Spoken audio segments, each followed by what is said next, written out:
We were right around Da Nang.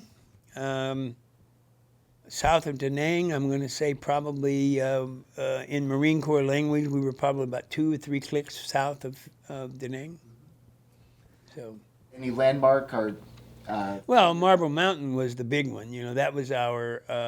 If you ever got lost, all you had to do was look for the mountain, and then you would tell where you were at. So Marble Mountain was kind of like Diamond Head, in Hawaii. It was kind of our earmark.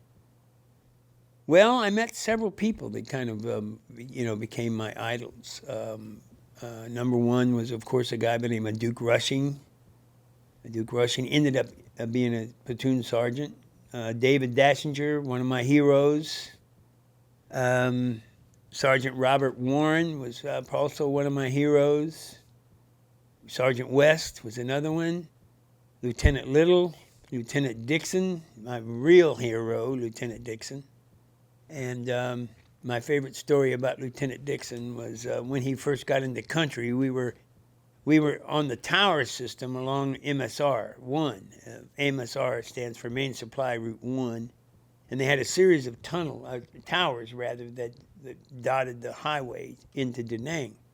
And we would have to stand watch way up in these towers and, being a grunt, we were kind of like a sitting duck up there.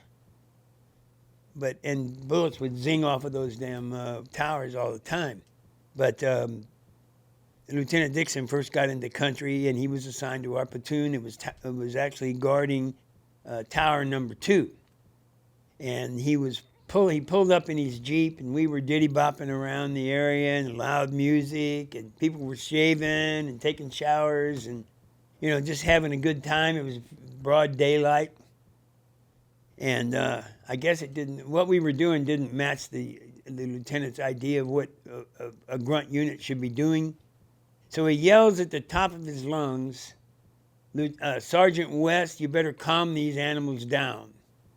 And Sergeant West jumped up on top of this bunker, and at the top of his lungs, he yelled out, animals, calm down. And it kind of embarrassed Lieutenant Dixon, and that was his first command, and he kind of knew better after that. But that incident stuck in my mind. Well, the first operation that I went on was Mead River. I was in country 3 days, and they flew. My second day in country, they flew me out to Operation Mead River. It was already underway, and my third day in country, we got into our first firefight. Operation Mead River, there was a series of rivers that comes into Da Nang. And, of course, the NVA used those rivers to supply themselves. So the locals would have their little sampans, and they would act like they're typical farmers during the day, but yet they were your enemy at night.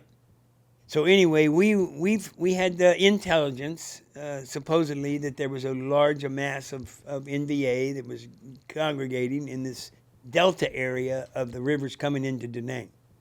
So we had 9th Marines on one side of the river, 25th Marines on the other side of the river, or 5th Marines rather, not 25th, on the other side of the river, and we were on our side of the river. Now, it was marshy, it was swampy, it was snaky, it was water buffalo-y, and it was just a bitch to walk through, to put it plain and simple. And we were pushing toward the river, forcing the enemy to go to the river. And the 9th Marines and 5th Marines were going to catch them trying to cross. And that's when we finally got to the point where they could go no further without avoiding incident, they finally started returning fire. So they initiated it, we ended it. So anyway, that was my third day in country, and the bullets were flying everywhere. I jumped into a hole to return fire, and inside that hole was a guy by the name of Ron Bates. And Ron Bates and I became instant friends. It's amazing how friendship develops when you got bullets flying over your head. But Ron and I became instant friends, and we're still friends.